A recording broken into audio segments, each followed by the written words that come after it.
आपल्याला वाटतं इथं सगळं सुख आहे. परवा एक आजीबाई भेटल्या बरं का, आणि मी आपलं सहज विचारलं, आपलं सांसारिक माणूस एकमेकांना भेटल्यावर पहिला प्रश्न काय विचारतो? काय मावशी कसं काय चाललंय, बरं आहे का तुमचं? पण पुढनं उत्तर काही धड येत नाही सहसा. बरंच म्हणायचं, सगळ्या दुनियेचं टेन्शन आपल्यावर आहे की काय, असा चेहरा आपण करतो आणि मग आपलं उत्तर देतो माझं उत्तम चाललंय असं म्हणणारी माणसं कमी असतात. चाललंय बरंच म्हणायचं आपलं, अशी उत्तर मिळतात. त्या मावशीला म्हटलं कसं काय चाललंय, लग्न झालंय मुलाचं, सुनबाई घरात आली, बरं चाललंय का, छान चाललंय का? म्हटल्या कुठलं काय अगं. बघा ते इतकं टच झालं की बरोबर आलंच. हे कीर्तनकाराकडून आपण जेव्हा ऐकतो की नाही तेव्हा आपल्या फाईल ओपन होतात, आपलं आपल्याला कळतं अरे हे आपलंच चाललंय वाटतं असं. त्यांना मी आपलं विचारलं कसं काय चाललंय, बरं चाललंय का, लेकाचं लग्न झालंय, सुनबाई घरात आली, 2 वर्ष शोध मोहीम चालू होती, बरं चाललंय का? कुठलं काय म्हणले, अगं 9चे 9 दिवस संपले. म्हटलं मग आता? काही नाही, माझा पोरगा पार बदलला, मला आई म्हणायला तयार नाही, माझ्याशी आई बोलायला तयार नाही, माझ्या जवळ बसायला तयार नाही, माझ्याशी अजिबात बोलत नाही, आणि बायकोचा ते तुम्ही म्हणा बरं का. हा तुमच्याकडे असं आहे का? आणि माझ्याशी बोलायलाच तयार नाही. म्हटलं असू दे ना मावशी, अहो संसार यालाच म्हटलंय, संसार सुखाचा नाहीच आहे. सुखाचं नाणं उचला, त्याच्या मागे दुःखाचा काटा आपोआप येतो. त्यामुळे सुखाचं नाणं उचलायला गेलात की दुःखाचा काटा येणार आहे. संसार आपल्याला रडवतो, असाच आहे संसार. जाऊ दे ना म्हटलं, बरंच चाललंय, शेवटी जग रहाट आहे, जगाची रीत आहे. पण मुलीचं कसं आहे, आता मुलाच्या बाबतीत चला तुम्ही नाराज आहे, पण पोरीचं कसं आहे, तिचंही लग्न झालंय, ती दिल्या घरी सुखी आहे का? तिचं कसं काय चाललंय?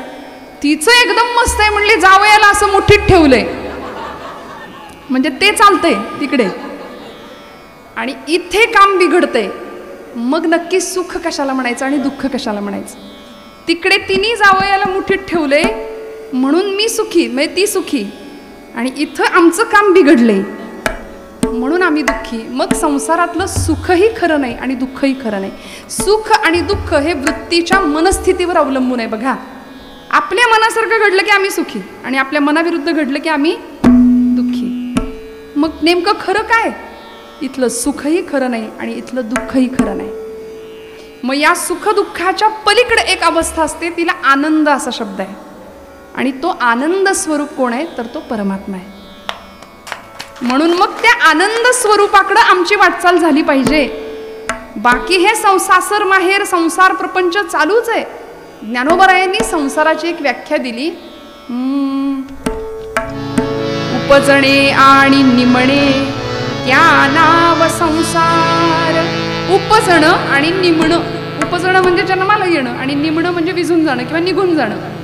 जग या शब्दामध्ये जन्म आणि गमन 2 शब्द आहेत. इथं यायचंय आणि जायचंय, प्रत्येकाला इथं यायचंय आणि प्रत्येकाला इथून जायचंय, याच्यातून कुणाची सुटका नाही. आपण सगळे इथं बसलो आहोत, सगळ्यांना मान्य आहे का एक दिवस आपल्या सगळ्यांना जायचंय? का कुणी असं म्हणेल मी जाणारच नाही? सगळ्यांना जायचंय, प्रत्येकाला जायचंय. उपजे ते नाशे, नाशिले पुनरपी दिसे, हे घटिका यंत्र जैसे परिभ्रमे गा. जे आलंय त्याला निघून जायचंय. वासांसी जीर्णानि यथा विहाय. गोपालकृष्ण भगवद्गीतेमध्ये सांगितलं, वासांसी जीर्णानि यथा विहाय नवानि गृह्णाति नरोपराणि तथा शरीराणि विहाय जीर्णान् अन्याति संयानि नवानि देहि. भगवद्गीतेतला प्रसिद्ध श्लोक आहे, त्याच्यावरची ज्ञानोबरायांची टीका आहे. जैसे जीर्ण वस्त्र सांडिजे मग नूतन वेढीजे, तैसे देहांतराते स्वीकारिजे चैतन्य नाथे. जुना कपडा बदलावा आणि नवीन कपडा घालावा, तसं हा देह, हा जीव नवीन देह धारण करतो आणि जुना देह टाकून देतो. हे भारतीय अध्यात्मशास्त्र आणि हा पुनर्जन्माचा सिद्धांत जो भगवद्गीता आम्हाला सांगते. हे पुनर्जन्म वगैरे असलं काही नसतं अशी म्हणणारी एक फळी आज आहे समाजात. किंवा देव बिव अध्यात्म हे काही थोतांड आहे सगळं असं म्हणणारा एक समाज आहे. देवाला न मानणारा एक समाज आहे. आज आपण सगळे भाविक आहोत, भक्त आहोत. मूर्तीत परमेश्वराला नाही पाहिलं तरी सुद्धा एक अशी चैतन्य शक्ती आहे की जी सगळं चालवते आणि सगळं हलवते, सगळं बोलवते. सगळ्या विश्वाची सत्ता ज्याच्या ताब्यात आहे असा परमात्म तत्व चैतन्य शक्ती आज सगळीकडे प्रत्येक सृष्टीच्या कणाकणामध्ये ते चैतन्य आहे. आणि ते चैतन्य तुम्हाला मला दिसत नाही, ते चैतन्य संतांनी ओळखले. या उपाधी माझी गुप्त चैतन्य असे सर्वत्र ते तत्वज्ञ संत जाणताती. संतांना ते चैतन्य कळलं, तुम्हाला मला कळत नाही. म्हणून आपण खोट्याला खरं समजून बसलो, खोट्या संसाराला खरं समजून बसलो आणि दुःखात पडलो. मग आम्ही दुःखी का? संसारी माणूस का दुःखी? आणि संतांकडे पाहिलं तर सुखाचं सगळं साम्राज्य ज्यांच्या चेहऱ्यावर आहे. माऊलींकडे पहा ना, ज्ञानोबारायांकडे काय आनंद. पाहिलं की आमचे डोळे भरून येतात, पाहिलं की अंतःकरण भरून येतं. माझी माऊली म्हणून आम्ही मिठी मारतो, माऊली माऊली माऊली. का? सगळ्या जगाची माय झाली. काय हेतू होता जीवनाचा? हेतू काय होता ज्ञानोबारायांच्या? कशा करता आले होते? माऊलींना विचारलं, ज्ञानोबाराय तुम्ही कशा करता या जगामध्ये आलात? आता आपल्याला जर विचारलं तर आपण उत्तर देतो, कशा करता आलो आपण? कधीतरी विचारा ना स्वतःला, मी कशा करता आले इथं? हू आय एम. एक जण म्हणले, खाण्याकरता आम्ही जन्माला आलोय. म्हटलं मग खाता कशाला? जगण्याकरता. जगता कशाला? खाण्याकरता. याच्यातच चाललंय आमचं. या पलीकडे जाऊन माझ्या जीवनाचं काय प्रयोजन आहे? मी कशा करता जन्माला आलो याचा स्वतःला प्रश्न विचारावा. आणि ज्ञानोबारायांना विचारलं तर माऊली सांगतात, माझं जन्माला येण्याचं प्रयोजन आहे अवघाची संसार सुखाचा करीन आनंदे भरीन तिन्ही लोक. जय जय वो शुद्धे उदारे प्रसिद्धे अनवरत आनंदे वर्षतीये. आनंदाचे आवारू मांडू जगा. आणि मग मी हे काम करणार आहे इथं येऊन. आता ज्ञानोबारायांचं ध्येय ठरलंय, मला या जगात येऊन काय करायचंय. तुमचं माझं काय? आम्ही पहिलं पै गाठी मारतो, पैसा सगळा सेविंगला जातो. जय जय रघुवीर समर्थ. आमच्या येण्याचं प्रयोजन एवढंच आहे, आम्ही इथे येतो, अगदी जपून जपून जपून काडी काडीने संसार जमवतो. पहिलं पै गाठी मारून पैसा सगळा सेविंगला जातो. ना देशाचा, ना धर्माचा, ना देवाचा विचार. आणि मग एक दिवस हे सगळं जमून इथंच ठेवून निघून जातो. येताना काय आणलंय? काही नाही आणलं.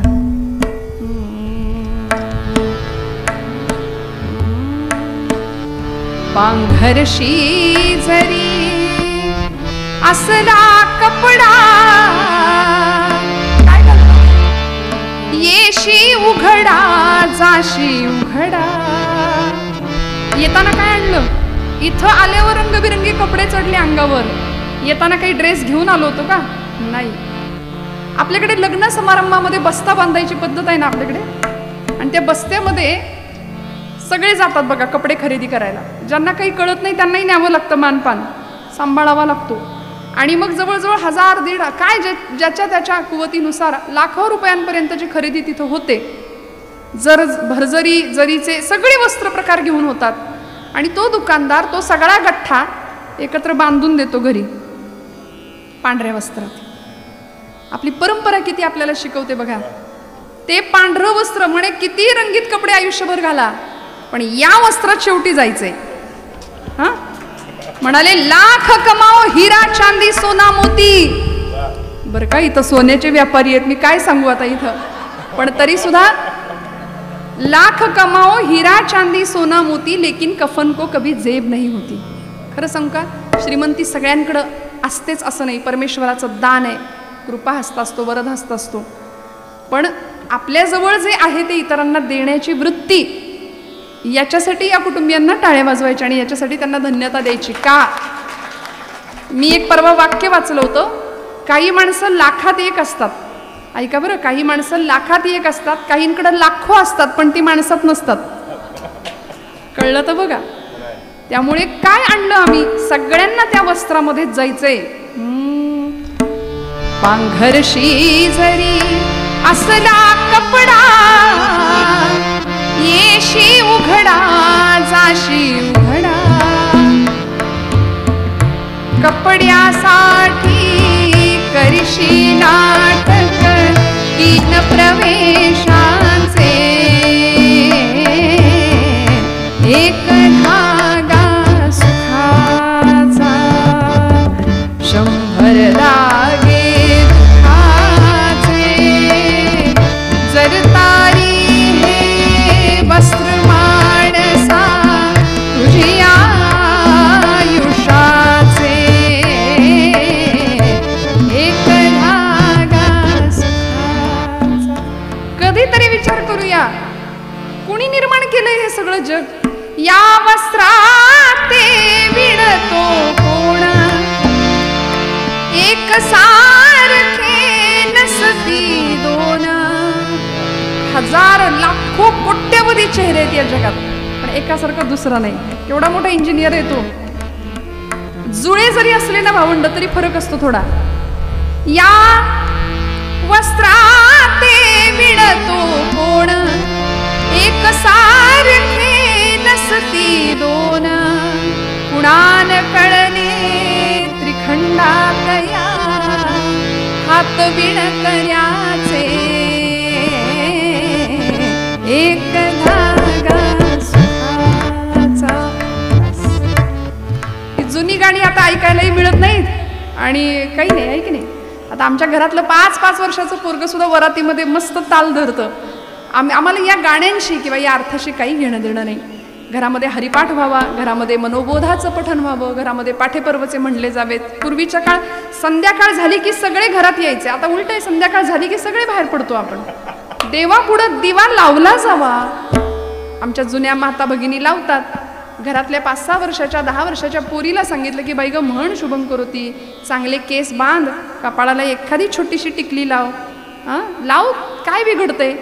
तर ती 80 वर्षाच्या म्हाताऱ्या आजीला म्हणते, आजी तू गप, तुला काही कळत नाही, फॅशन आहे ही आमची.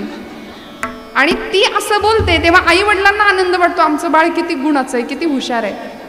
असं नाही, शास्त्रकार सांगतात लालयेत 5 वर्षांनी 10 वर्षांनी ताडयेत. योग्य वेळी योग्य प्रकार शासन प्रकार केलाच पाहिजे, नाहीतर मग पुढे कठीण होऊन जातं.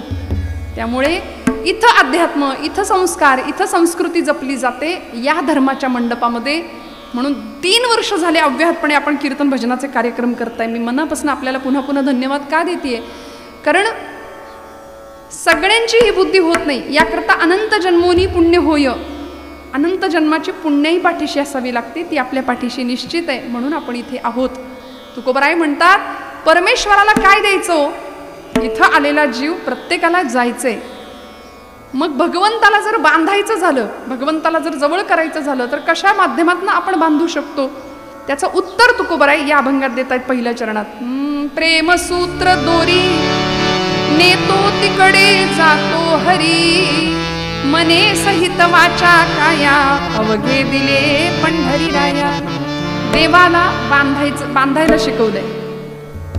संतांनी त्याला बांधलं, सज्जनांनी त्याला बांधलं, साधूंना त्याला बांधता आलं, दुष्टांना त्याला नाही बांधता आलं. बघा, देवाला बांधण्याचा अनेकांनी प्रयत्न केला. कुणी कुणी केला?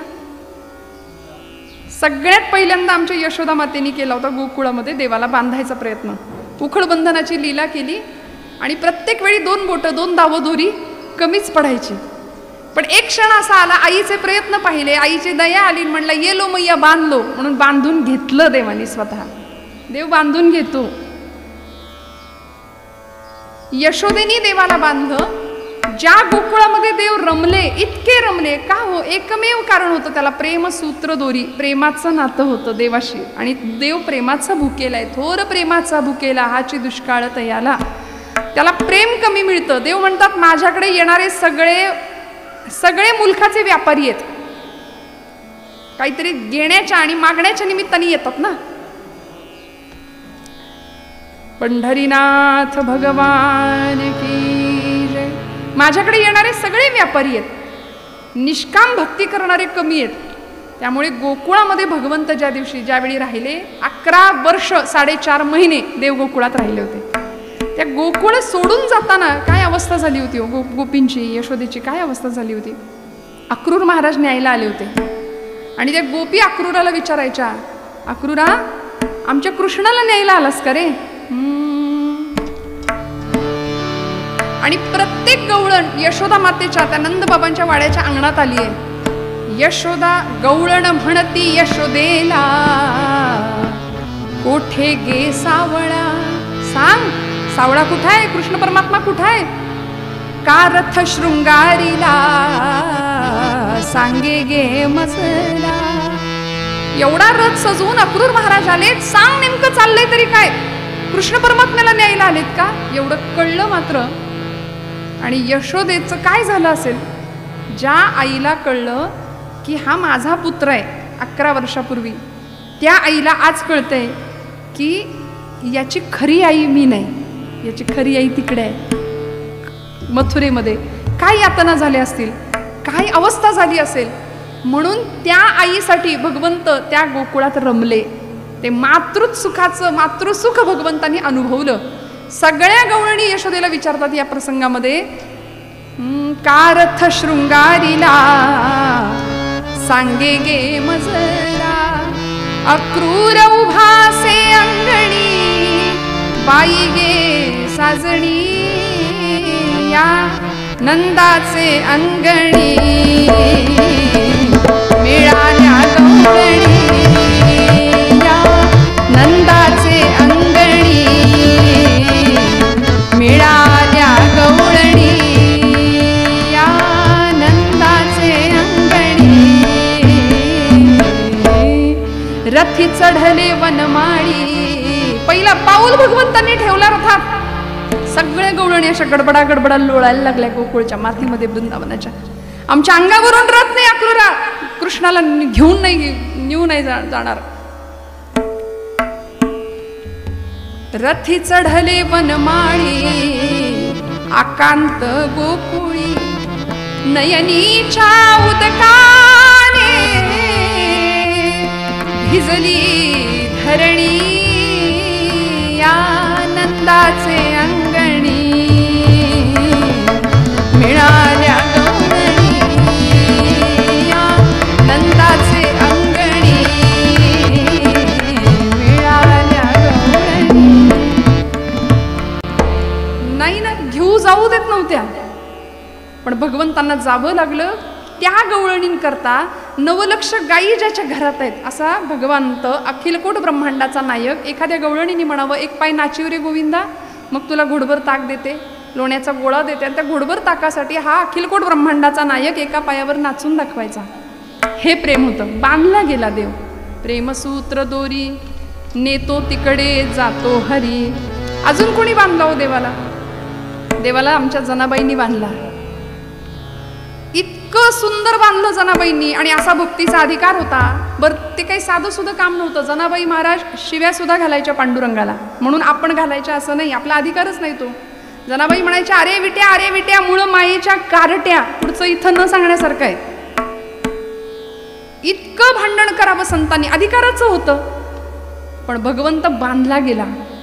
ज्यावेळी जनाबाईच्या झोपडीतनं 2-2 आवाज यायचे ओव्यांचे, त्यावेळी सगळ्या लोकांनी चौकशी करावी, जने आतमध्ये कोण गातंय. जनाबाई म्हणायच्या, माझ्याबरोबर माझा पांडुरंग गातोय. आणि पांडुरंग म्हणायचे, अगं किती बांधशील मला तुझ्या भक्तिपाशा. तेव्हा जनाबाई म्हणायच्या, आता जीवेनं सोडी तुला. कसं बांधलो? आता आमच्या वाळूच्या महिला गाणार, धरीला पंढरीचा चोर, धरीला गाणं, धरीला पंढरीचा चोर, गळ बांधोनी या दोर, गळ बांधोनी या दोर, गळ बांधोनी या दोर, गळ बांधोनी या दोर, हो धरीला. वा वा.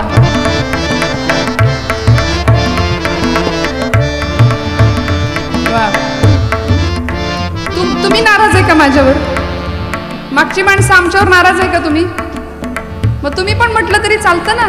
आनंद घ्यायचा सगळ्यांनी भजनात. आम्ही भोजनाला कुठं मागे पाहतो का?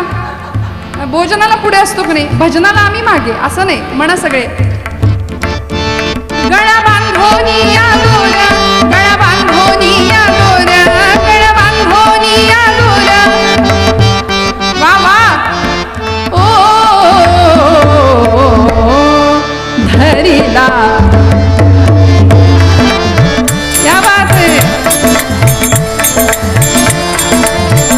वा वा पंढरीचा जोर वा एकदा स्वतःसाठी टाळ्या वाजवा छान वाटलं की नाही खरं सांगा असा आनंद आहे का प्रपंचात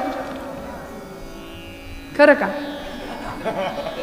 पण तरी सुद्धा माणूस घर बांधलं की गज वरती शिल्लक ठेवतो पुढं मागं चढवू म्हणून थांबायलाच तयार नाही हो प्रपंच आम्हाला थांबवायला तयार नाही थांबत नाही मग खरं सुख कुठे आहे तुकोबाराय सांगतात जाऊ देवाची या गावा जाऊ देवाची या गावा देव देईल विसावा देव देईल विसावा देव देईल विसावा देव देईल विसावा देवा सांगू सुख दुःख देवा सांगू सुख दुःख देव निवारील भूक देव निवारील भूक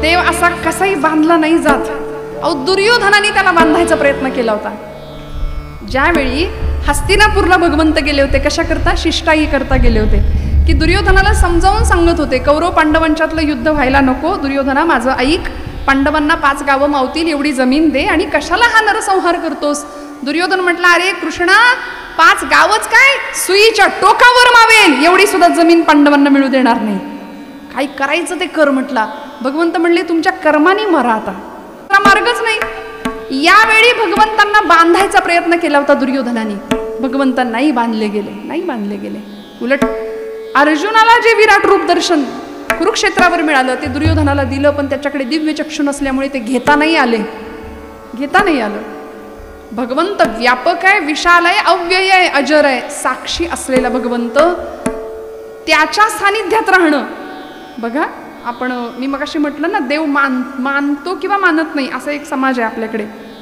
देवाला मानत नाही सहसा काही वर्ग म्हणून तर शंका घेतो आपण तुकोबरायांच्या वैकुंठ गमनाविषयी ज्ञानोबांच्या ज्ञानेश्वरी अहो ज्ञानोबा 1 की 2 म्हणले 4 ज्ञानोबा आहे असं कोणीतरी बुद्धी आपली पाजळली होती काही वर्षांपूर्वी म्हणाले 4 ज्ञानेश्वर असले पाहिजेत म्हणले ते ज्ञानेश्वरी लिहिणारे ज्ञानेश्वर वेगळे समाधी घेणारे ज्ञानेश्वर वेगळे रेड्यामुखी वेद बोलवणारे ज्ञानेश्वर वेगळे भिंत चालणारे ज्ञानेश्वर वेगळे कारण 16-21 वर्षाच्या वयामध्ये एवढा चमत्कार किंवा एवढं अलौकिक कार्य होऊ शकतं हे या बुद्धीला पटत नाही म्हणून आपल्याला तो चमत्कार वाटतो पण साक्षात महाविष्णूचा अवतार म्हणजे ज्ञानोबाराय आहेत भिंत चालवली का ज्ञानोबांनी असं कुठं असतं का छे भिंत वगैरे काही चालत नाही असं विचारणाऱ्यांनी बरं का मला असं प्रामाणिकपणे वाटतं ज्याला विचारावं असं वाटतं ना ज्ञानोबारायांनी भिंत चालवली का त्यांनी आधी स्वतः वाघावर बसून यायचं आणि मग विचारायचं खरंच भिंत चालली आहे का नाही ना आम्ही नको तिथे शंका का घेतो तुकोबरायांच्या वैकुंठ गमनाविषयी आम्ही शंका घेतो पण तुकोबराय वैकुंठाला गेले होते ज्ञानोबरायांची भिंत चालली तुकोबरायांच्या वह्या कोरड्यावरती आल्या रेणूचं ज्ञान आणि त्याही पलीकडे असलेले तुकोबरायांना पाण्यातनं वह्या कोरड्या काढायला काय अवघड आहे विज्ञानाच्या कितीतरी पलीकडे आमचं अध्यात्म आहे जिथं विज्ञान संपतं तिथं अध्यात्म सुरू होतं हे आम्हाला माहिती असतं तरी सुद्धा आम्ही ऐकत जाणवत नाही आतमध्ये शोध घेत नाही बाबा महाराज सातारकर फार सुंदर म्हणायचे तुम्ही देवाला माना किंवा मानू नका त्यांनी तुम्हाला मानले एवढं तरी माना तुम्ही त्याला माना किंवा मानू नका त्यांनी आपल्याला मानले एवढं लक्षात ठेवा आणि ज्या दिवशी तो तुम्हाला मानणार नाही त्या दिवशी आपल्या घरासमोर गर्दी जमेल माणसं म्हणतील उचला आता संपला यांचा कार्यक्रम देव आहे आतमध्ये आहे ना साठविला हरी जी हे हृदय मंदिरी हृदय बंदी खाना केला आता विठ्ठल कोंडीला तो आहे म्हणून सगळं चाललंय एकदा का तो निघून गेला की मग कुणीच आपल्याला विचारत नाही ना मग जोपर्यंत आपण आहोत ना तोपर्यंत प्रत्येक श्वास प्रत्येक क्षण आणि येणारा काळ इतका भयानक आहे माऊलीत अर्जुनाच्या निमित्ताने तुम्हाला मला सांगतात तरी झडझडोनी वहिला निघ ये भक्तीचे वाटे लाग तई पावसी अव्यंग निजधाम माझे आता वेळ नाही कधी क्षण कुठल्या क्षणावर काळाचा घाला येईल परवाचा विमान अपघात आपल्याला सांगून गेला काही दिवसांपूर्वी घडलेला बरोबर ना की कुठल्या क्षणाचा भरोसा नाही अनेक प्रसंग जगामध्ये घडत राहतात वाट्याला आलेला प्रत्येक क्षण आपण जगू की नाही याची खात्री या चालत्या काळात अजिबात नाहीये. त्यामुळे क्षणभंगूर असलेलं जीवन क्षणक्षणाहाची करावा विचार, तरावा या पार भव सिंधू, नाशिवंत देह जाणार सकळ आयुष्य खातो काळ, सावधान. सावधतेचा इशारा दिला. मग कसं भगवंताला काय अर्पण करायचं? तुकोबराय म्हणतात, मने सहित वाचा काया अवघे दिले पंढरी राया. देवाला मन द्यायचं, वाचा म्हणजे वाणी द्यायची, आणि काया म्हणजे शरीर द्यायचं. म्हणून वारी का करायची बघा. वारीमध्ये कायिक, वाचिक आणि मानसिक तप घडतं. देहाने आपण चालतो, कायिक तप आहे. मुखाने नामस्मरण घेतो, ते तर काही प्रपंचाच्या गप्पा नाही मारत कोणी. ते मारणारे असतात ते वारकरी नसतात. वारीत सगळे हौशे गौशे नवशे सगळे असतात की नाही. त्यामुळे कायिक तप, वाचिक तप आणि मानसिक तप. वाचिक तप काय आहे? दोन मैत्रिणी एकमेकींना भेटल्या, सहसा काय बोलल्या पाहिजेत? पंढरपूरचं वर्णन केलं ज्ञानोबरायांनी आपल्या एका गवळणीत. आणि दोन सख्या एकमेकींमध्ये गुज करतायत, बोलतायत.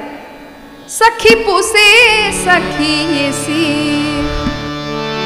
दुसरी एक सखी दुसऱ्या सखीला विचारते, सखी पुसे सखी येसी. युगे झाली 28, अद्यापी कर अद्यापी वर कटेवरी कर भिवरातीर वाळवंटी संत सभा सभा. देव का हो विटेवरी उभा उभा, देव का हो विटेवरी उभा उभा, देव का हो विटेवरी उभा उभा. एकीनं दुसरीला प्रश्न विचारला. दुसरी सांगते, बाई वेदांना सुद्धा नाही याचं उत्तर देता आलं. पुसू नका बाई वेदासी काही कळलेची नाही. शेष शिणला झाल्या द्विसहस्र जिव्हा जिव्हा. देव का हो विटेवरी उभा. आता एक मैत्रीण दुसऱ्या मैत्रिणीशी असं बोलतीये हे ज्ञानोबराय आम्हाला शिकवतायत. आम्ही एकमेकींना भेटलो की आमच्या जरा गप्पा वेगळ्या असतात. तुझ्या गळ्यातलं किती तोळ्याचं आणि माझ्या गळ्यातलं किती तोळ्याचं, नाही का? तुझ्या अंगावरची साडी कशी माझ्या अंगावर, याच्यातच आमचा संसार किंवा आमचं आयुष्य संपून जातं. पण काय बोलावं? मने सहित वाचा, वाणीचं तप, मानसिक तप, वाचिक तप आणि कायिक तप, शारीरिक शरीरानं भगवंताच्या जवळ जाणं. असं तप तुकोबराय म्हणतात आमच्याकडून झालं पाहिजे. मने सहित वाचा काया अवघे दिले पंढरी राया. काय द्यायचं देवाला? बघा श्रोते हो, खूप गोड प्रसंग आहे. आपण गोरोबा काकांचं नाव ऐकलंय. गोरोबा काकांच्या चरित्रातला प्रसंग आपल्या सगळ्यांना माहिती आहे. आता तुम्हाला माहिती नाही असं मी म्हणू शकत नाही. आपण सगळे गोरोबा काकांना जाणता, गोरोबा काकांचं चरित्र आपण जाणता. अधिकार एवढा मोठा होता गोरोबा काकांचा की मडकं कच्चं की पक्क हे ठरवण्याकरता काकांना बोलवलं होतं. आणि ज्यांनी ज्ञानोबांच्या, निवृत्तीनाथांच्या, मुक्ताईच्या, नामदेवांच्या डोक्यावर आपटून सांगितलं होतं की हे मडकं कच्चं आहे, हे मडकं पक्क आहे. आणि नामदेव महाराजांना अरे अरे अरे मडकं कच्चं रे कच्चं असं म्हणणाऱ्या ब्रह्मचित्काला मुक्ताई. काय अधिकार होता एकेका संतांचा. गोरोबा काकांच्याच वंशामध्ये पुढच्या काळामध्ये एक संत होऊन गेले, त्यांचं नाव राका कुंभार. किती मोठा अधिकार होता. राका कुंभार उदरनिर्वाह उत्तम चालू होता. पत्नी आणि मुलगी. राका असं त्यांचं नाव, बायकोचं नाव बंका आणि मुलीचं नाव वंका. बरं का? उत्तम उदरनिर्वाह चालू आहे, प्रपंच चालू आहे. आता कुंभार व्यवसाय, कुंभारकीचा व्यवसाय, घरामध्ये माती तुडवण्याचं अखंड काम, छान मातीची भांडी बनवली जायची, उत्तम काम चालू आहे. प्रत्येक काम करताना भगवंताचं स्मरण सुरू होतं. यत करोशी यदशनासी यज्जुहोसी ददासी यत या यानी. जे जे कर्म करू त्या कर्मात देवाला पाहिलं जात होतं. आणि असं असताना त्या राकांनी एक मांजर पाळली होती बरं का. आणि दिवसामागून दिवस चालले, छान प्रपंच चालू आहे. एक दिवस ती मांजर व्यायली, 5 पिल्लं झाली तिला. आता कुंभार म्हटलं की कुंभाराच्या घरी काय असतं, काय असतं? मडकी. पण ती मडकी कशात भासतो आपण? आवा. आता हे आवा तुम्हाला माहिती आहे, पण आम्हाला आवा म्हणजे ते आवा चालली पंढरपूरला त्यातली आवा आहे की काय असं वाटतं. भट्टी, त्या भट्टीला आपल्याकडे आवा शब्द आहे. आणि त्या आव्यामध्ये मडकं भाजायचं, पक्की मडकी करायची. तर ती भट्टी पेटवण्याचा दिवस होता. 3 दिवस भट्टी पेटली जायची, मडकी चांगली भाजून बाहेर निघायची. आणि ती मांजर जी होती ना, तिने ती आपली पिलं त्या एका ओली कच्ची अशी मडकी तिथं ठेवली होती. त्यातल्या एका मडक्यामध्ये त्या मांजरीनं आपली 5 पिल्लं ठेवली आणि ती निघून गेली. तर मांजर आपल्या पिल्लांचा मुक्काम बदलते हे सगळ्यांना माहिती आहे. त्या मडक्यात, ओल्या कच्च्या मडक्यामध्ये तिने आपली 5ही पिल्लं ठेवली आणि ती निघून गेली. तो दिवस होता भट्टी पेटवण्याचा.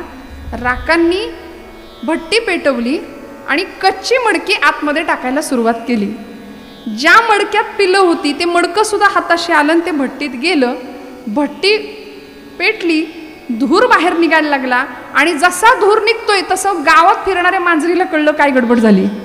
प्राण्यांना खूप कळतं, मातृत्व निसर्गामध्ये प्राण्यांमध्ये किती मोठ्या प्रमाणात आहे. त्या मांजरीनं धाव घेतली भट्टीच्या दिशेने आणि ती आगीत पडायला लागली, आगीच्या दिशेने धाव घ्यायला लागली.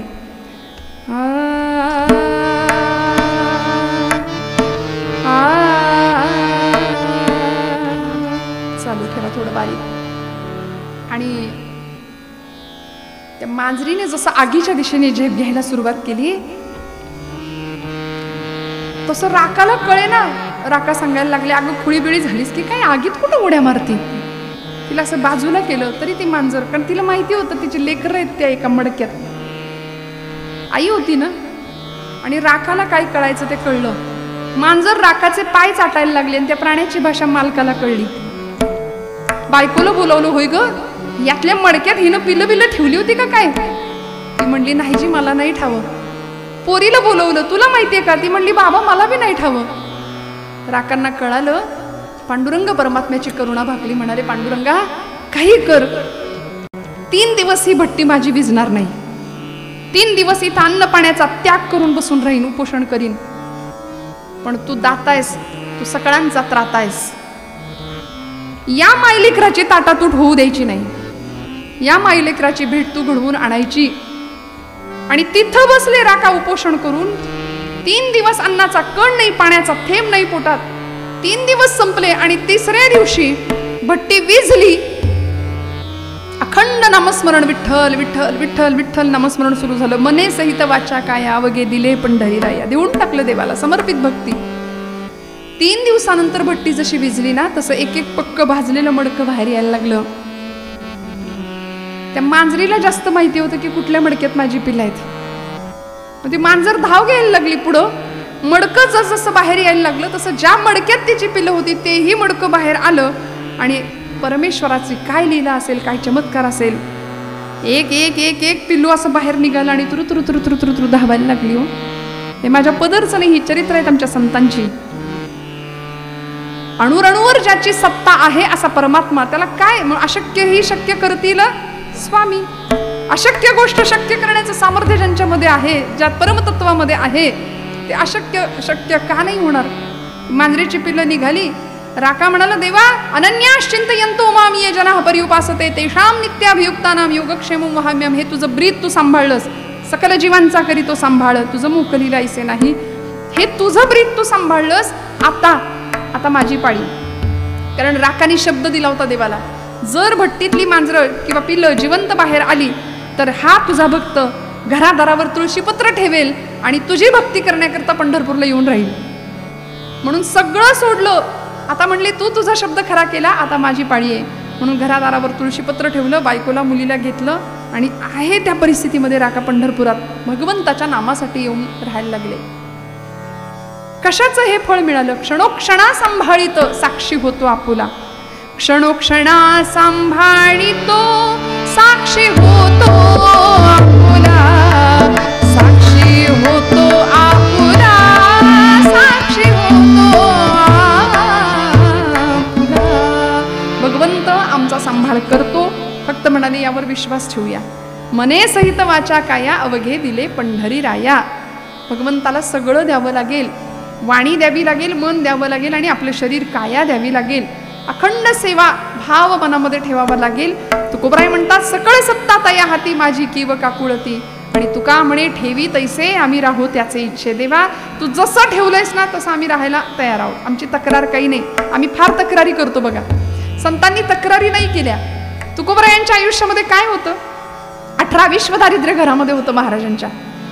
प्रचंड सावकारी असलेलं एक काळचं घर, दुष्काळ आला दुर्गादेवीचा, 12 वर्ष महाराष्ट्रामध्ये चाललेला, सगळं लोकांना देऊन टाकलं, अन्न धान्य, कर्ज खतं होती ती इंद्रायणीच्या डोहात बुडवून टाकली आणि रिकाम्या हाताने तुकोबराय पांडुरंग हरी वासुदेव हरी करत राहायचे. म्हणायचे बरे झाले देवा निघाले दिवाळे, बरं झालं दिवाळं निघालं माझ्या संसाराचं. किती आनंद असेल.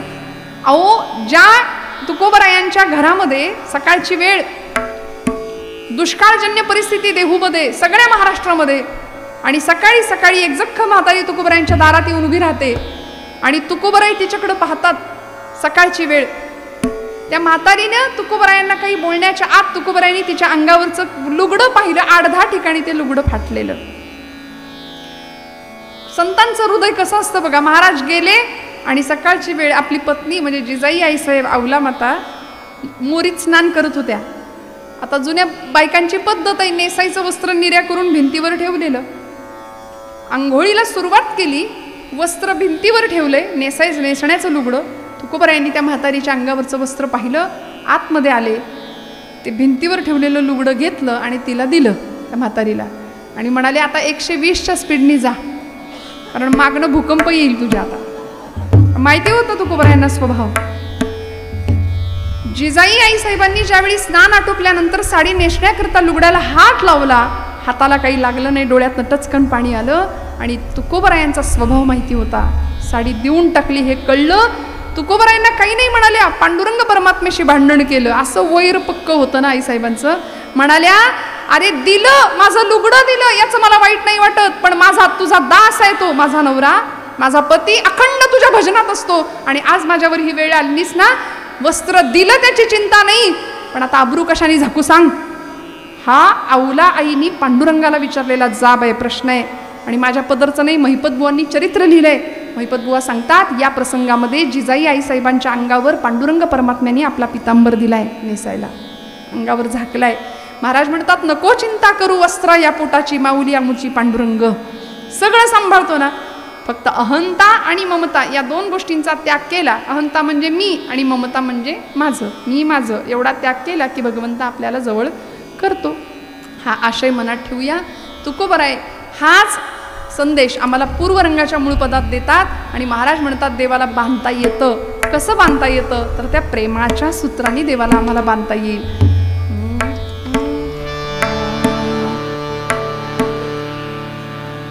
सारे रे ग ग म ध प म ग रे ग म रे सा. पूर्वरंगाच्या मूळपदामध्ये महाराजांचा जो अभंग आपण निरूपणाकरता घेतलाय त्या अभंगावर आता एकदा त्याचा आठव करायचा आणि थोडक्या स्वरूपात उरलेल्या 15-20 मिनिटांमध्ये मी आपल्याला कथा सांगणार दृष्टांत स्वरूपामध्ये.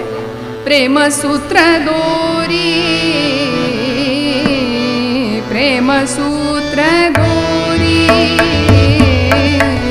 प्रेमसूत्र दोरी, प्रेमसूत्र दोरी, प्रेमसूत्र दोरी.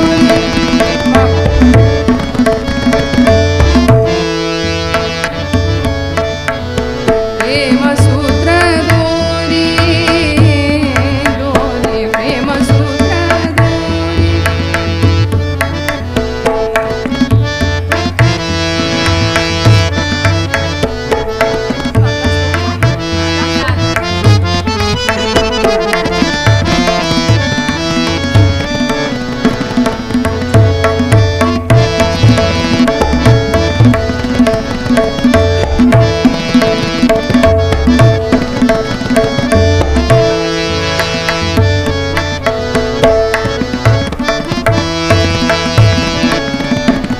प्रेमसूत्र दोरी,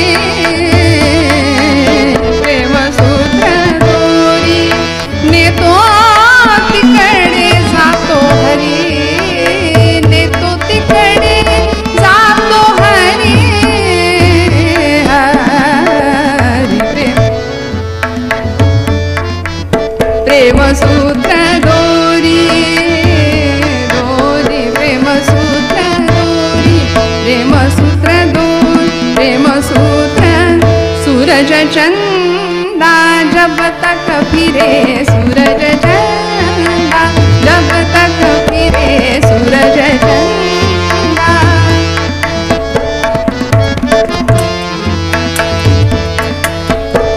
सूरज चंदा जब तक फिरे सूरज चंदा, जब तक फिरे सूरज चंदा, जब तक फिरे सबन तोरे नाम सुमिरन करे सूरज चंदा।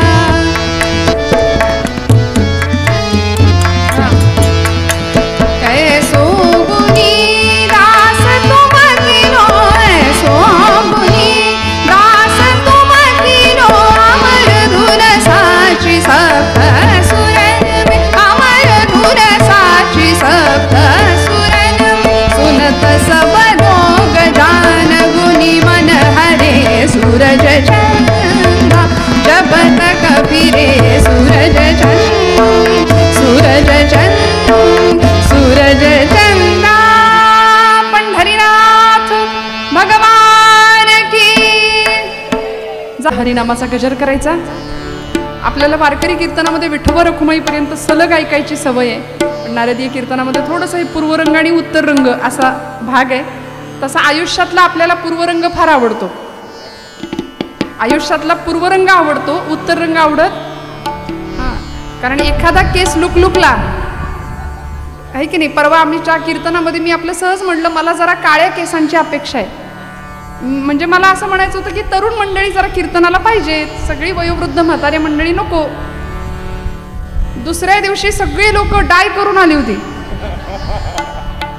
त्यामुळे असं नाही ना, आम्हाला उत्तर रंग आवडत नाही. कायम तरुण राहावं असं प्रत्येकाला वाटतं. आणि भजन आम्हाला तरुण बनवतं बरं का, कीर्तन आम्हाला तरुण ठेवतं, तरुणही ठेवतं आणि या भवसागरात धरूनही ठेवतं.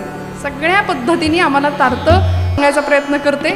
उरलेल्या वेळामध्ये एकदा भजन करायचं, गोड हाताने टाळी, मुखाने गोड आवाजामध्ये नामस्मरण. रंग रंग पांडुरंग रंग विठ्ठला, रंग विठ्ठला. टाळी हातवर म्हणा सगळे. रंग विठ्ठला, रंग रंग पांडुरंग रंग विठ्ठला, रंग विठ्ठला. बोला सगळे. रंग विठ्ठला, रुक्मिणी समेता पंढरीनाथा, भक्ती रंग विठ्ठला, पांडुरंग विठ्ठला. ओम विठ्ठला, ओम विठ्ठला, ओम विठ्ठला, ओम विठ्ठला. रंग रंग पांडुरंग रंग विठ्ठला, रंग विठ्ठला, रंग पांडुरंग रंग विठ्ठला, रंग विठ्ठला. पंढरीनाथ भगवान की. नरसी बामणी नावाचं गाव आज हिंगोली तालुक्यामध्ये असलेलं ते गाव आहे. आणि त्या गावामध्ये गोणाई माता आपल्या पतीला सांगते, धनी पंढरपूरला मला जायचंय, मला पंढरपूरला जायचंय. दामा शेट्टी सांगतायत, गोणाई अगं या अवस्थेमध्ये तुला पंढरपूरचा प्रवास झेपणार नाही, घाई करू नकोस, हट्ट करू नकोस, ते काय बी मला ठाऊ नाही, मला पंढरपूरला जायचं म्हणजे जायचं, मी या पंढरीला जाणार. आणि आता सारखा नव्हता हो प्रवास. पूर्वीचा प्रवास मजल दर मजल बैलगाडीने प्रवास करायचा. नरसी बामणी ते पंढरपूर एवढा मोठा प्रवास कसा झेपणार. पण या जगामध्ये 3 हट्ट प्रसिद्ध आहेत. पहिला हट्ट आहे बालहट्ट, दुसरा राजहट्ट. हा, तुम्ही दुसरा स्त्री हट्ट सांगून टाकला. हे अनुभवाचे बोल असतात बघा. बालहट्ट, राजहट्ट आणि वा वा, ते तुम्हाला सगळ्यांना माहिती आहे. म्हणाले तिथं किती माणूस घट्ट असला तरी तिथं काही कोणाचं चालत नाही. त्यामुळे गोणाई माता आपल्या पतिदेवांना सांगते, मला काही बी ठावं नाही, मला पंढरपूरला जायचं म्हणजे जायचं. दामा शेट्टी म्हणले चला ठीक आहे. सकाळी दुसऱ्या पहाटे बैलगाडी जुंपली आणि निघाले. मजल दर मजल करत प्रवास सुरू झाला. प्रवासामध्ये अखंड पांडुरंग परमात्म्याचं चिंतन. आणि पंढरपूरमध्ये जशा या बैलगाड्या पोहोचल्या असं बैलगाडीतनं खाली उतरल्या. पांडुरंग परमात्म्याच्या कळसाचं दर्शन केलं, चंद्रभागेचं स्नान झालं, पद धूळ मस्तकाला लावली, संतांच्या महापुरुषांच्या पदस्पर्शाने पुनीत झालेली पंढरीची धूळ मस्तकाला लावली. आणि वर्णन केले नामदेव महाराजांनीच आपल्या अभंगामध्ये की का पंढरपूर श्रेष्ठ, का पंढरीला जायचं.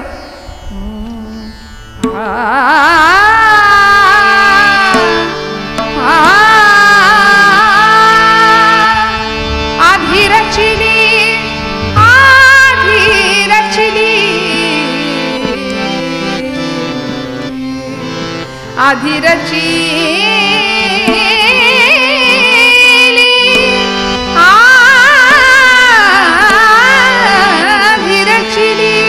आधी रचिली आधी रचिली आधी रचिली पंढरी मग वैकुंठ नगरी नगरी मग वैकुंठ नगरी नगरी मग वैकुंठ नगरी. जेव्हा नभते चराचर हो जेव्हा नभते चराचर तेव्हा होते पंढरपूर तेव्हा होते पंढरपूर तेव्हा होते पंढरपूर तेव्हा होते पंढरपूर मग वैकुंठ नगरी नगरी मग वैकुंठ नगरी नगरी मग वैकुंठ नगरी. जेव्हा नवत्या गोदा गंगा तेव्हा होती चंद्रभागा. किती आनंद पंढरीचा. आणि या पंढरपुरामध्ये हे सगळं कुटुंब आलं, भगवंताचं दर्शन झालं.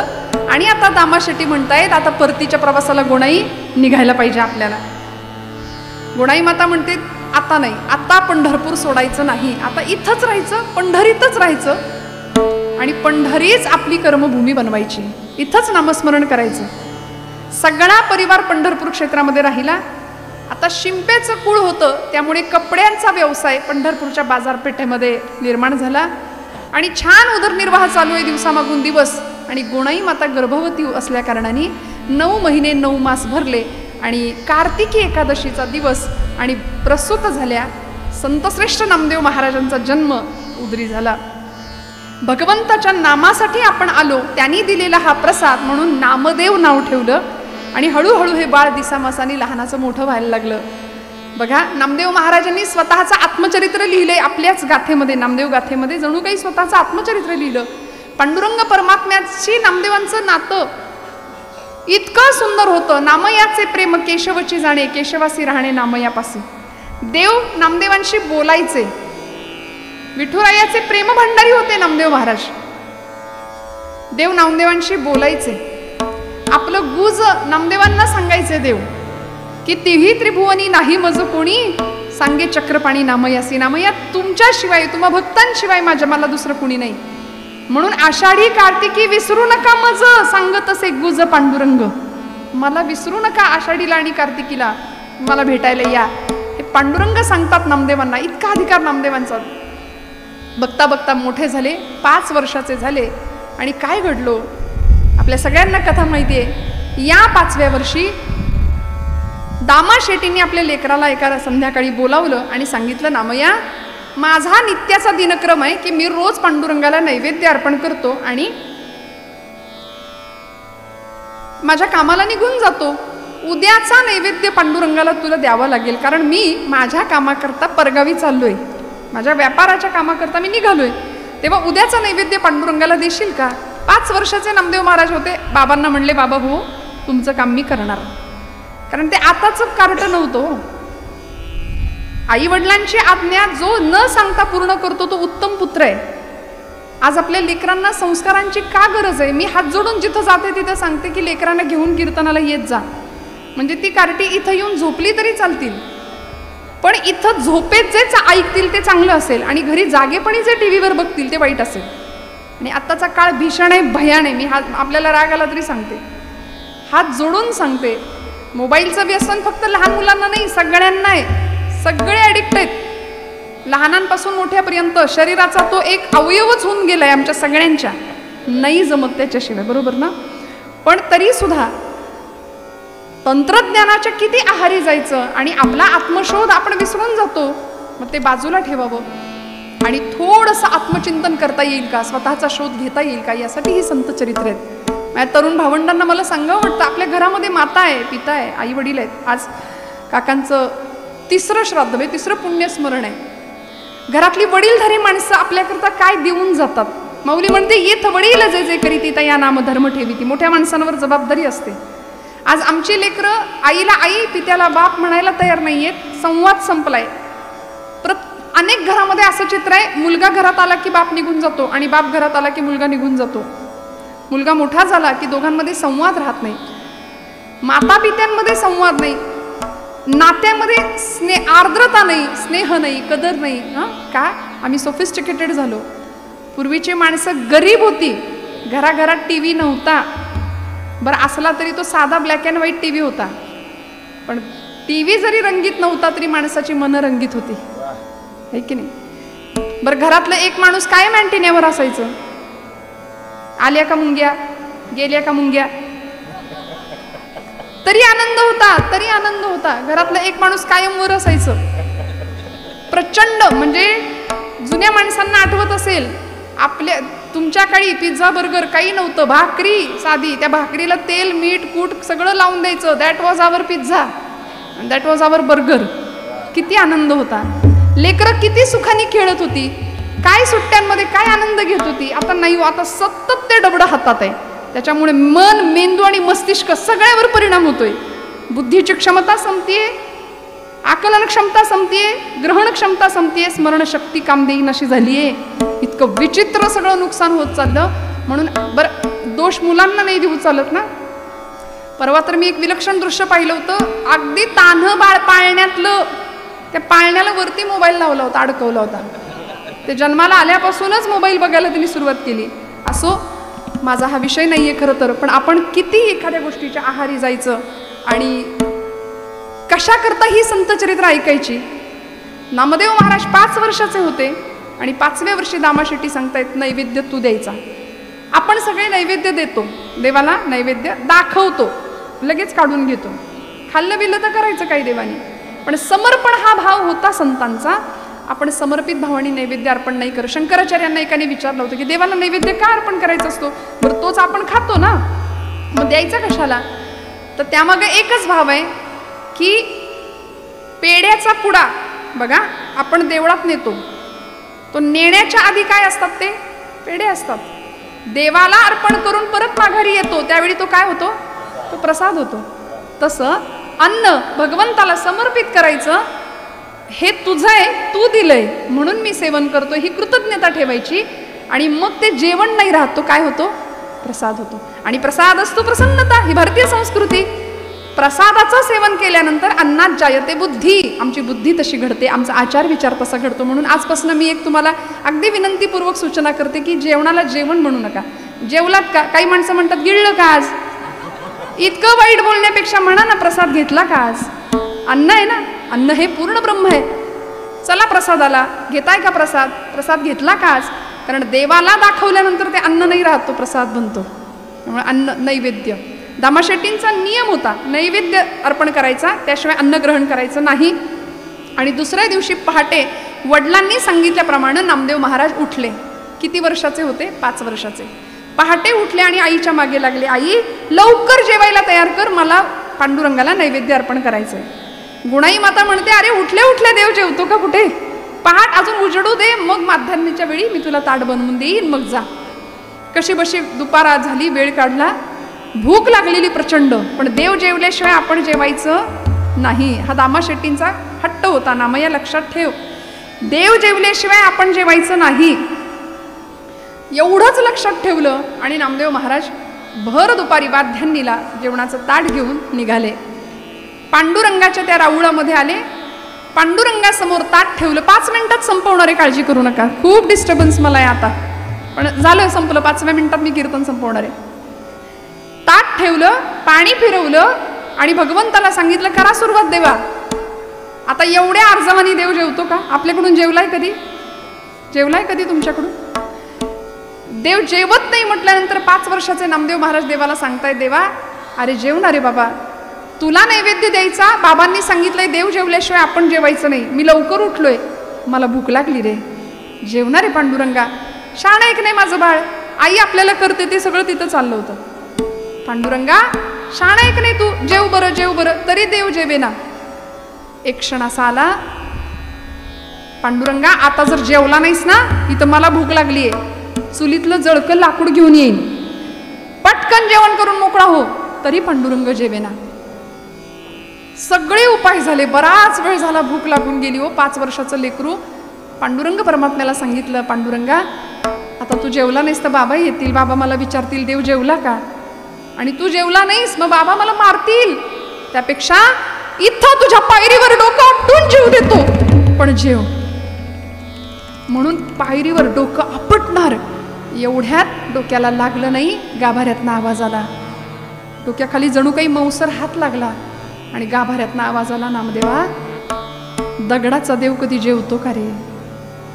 नामदेव महाराज हुशार, म्हणाले दगडाचा देव कधी बोलतो का रे. बोललास, चाटून पुसून स्वच्छ कर म्हणाले. सगळं ताट चाटून पुसून देवाला स्वच्छ करायला लावलं नामदेव महाराजांनी. ही 5 वर्षाची ताकद होती, ही सिद्धी होती. देव येत नाही असं नाही, देव येतो, आपण त्याला बोलवत नाही, आपण लेकरू होत नाही, आपण हट्ट करत नाही, आपण आर्त स्वरांनी त्याला बोलवत नाही, आर्त स्वरांनी त्याला बोलवत नाही. चमत्कार तेव्हाच घडतात जेव्हा आमच्या मनातला श्रद्धाभाव दृढ असतो. देव कधीही चमत्कार दाखवत नाही. आमचा विश्वास नसेल ना तर भगवंत म्हणतात इथे भवसागरात गटांगळ्या खाऊन मरा. पण तुम्ही विश्वासाने त्याच्या पायाशी गेलात तर माझ्यावर विश्वास ठेवा. अंतःकरण शुद्ध आणि नीतियुक्त जर आपलं आचरण असेल ना तर परमेश्वर काटा सुद्धा टोचून न देण्याची जबाबदारी घेतो, सांभाळतो परमेश्वर. फक्त आपली नीती आणि आचरण बस. जग काय पाहते याकडे लक्ष नाही द्यायचं, तो पाहतोय. किती खरे किती खोटे हे जगाने सांगण्यापेक्षा त्याच्याशी प्रामाणिक राहावं, बस. आमचं जीवन उद्धाराला गेल्याशिवाय राहणार नाही.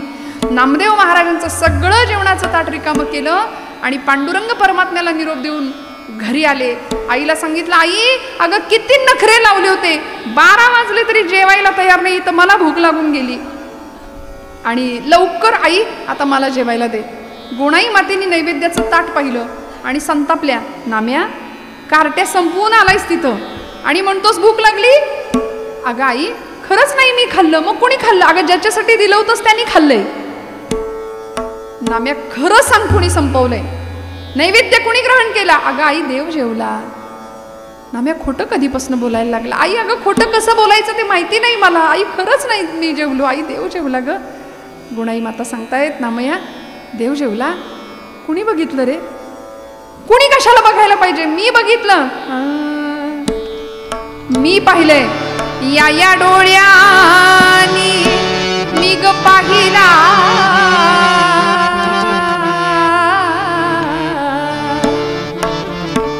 या डोळ्यानी मी ग पाहिला.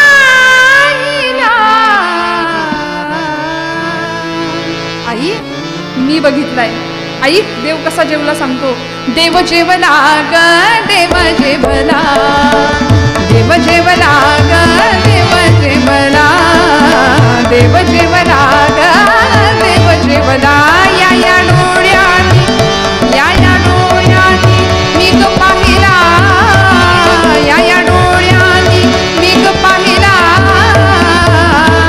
देव जेवला ग देव जेवला, देव जेवला ग देव जेवला. बाबा कसा जेवला आई. मोरपली ग त्यानं खीर दिली होती ना, ओरपून खात होता बर का. ओ रपली ग, ओ रपली ग त्यानं खीर, तोंडी लाविली कोशिंबीर. भुरका आमटीचा भुरका साराचा मारियला ग. भुरका मारतो ना आपण, भुरका साराचा मारियला ग. देव जेवला ग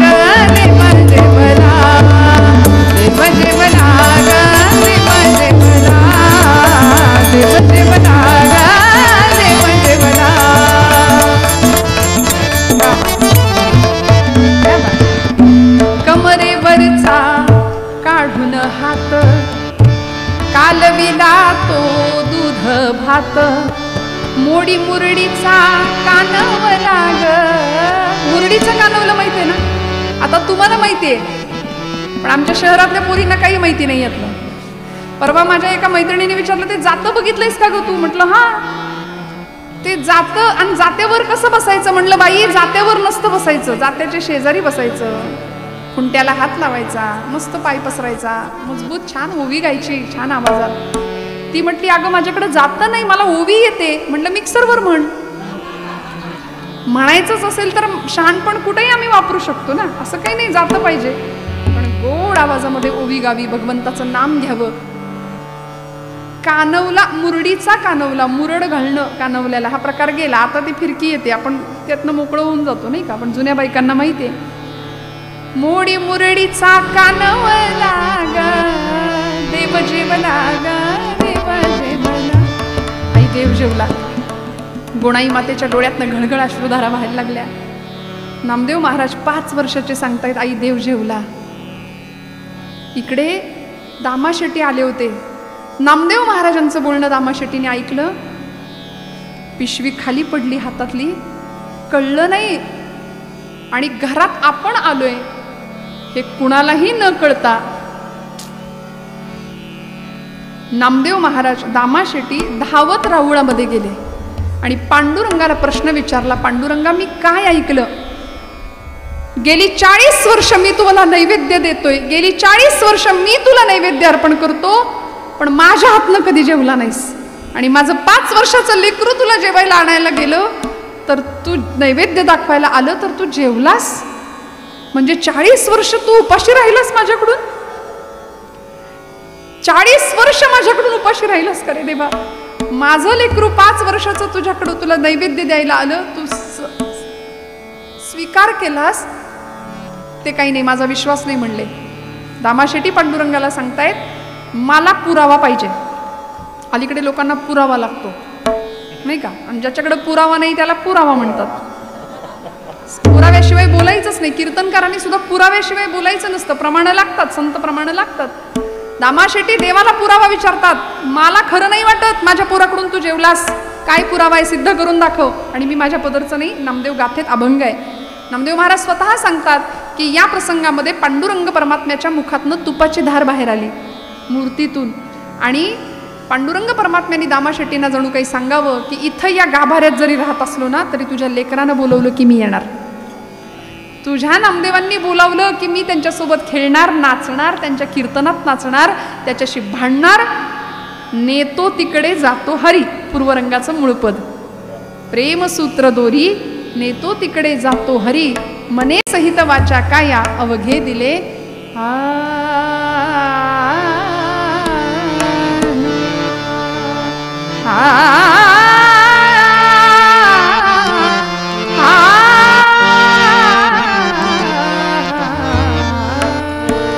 घ्या वाटायला घ्या. फुलं वाटायची आहेत का?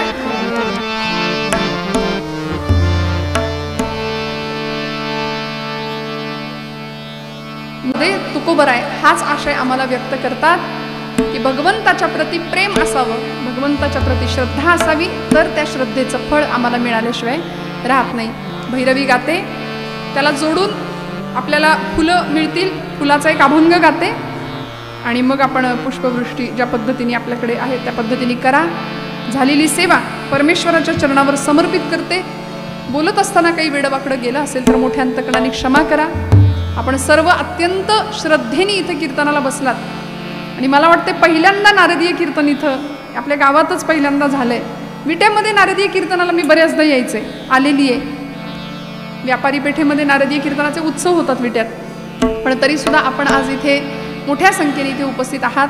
या कुंभार कुटुंबियांच्या कार्यक्रमाला आपण सर्व आप्तेष्ट, नातेवाईक, पंचक्रोशीतली सर्व मंडळी, भगिनीवर्ग, मातावर्ग, पितावर्ग सगळ्यांना मनापासून धन्यवाद देते आणि सेवेला विराम देते. एकदा अभंग आपण भैरवीत गाऊया आणि मग फुलाचा अभंग म्हणून आरती करूया. आरतीची पण तयारी करा लागलीच. प्रेम सूत्र दोरी, प्रेम सूत्र दोरी, प्रेम सूत्र दोरी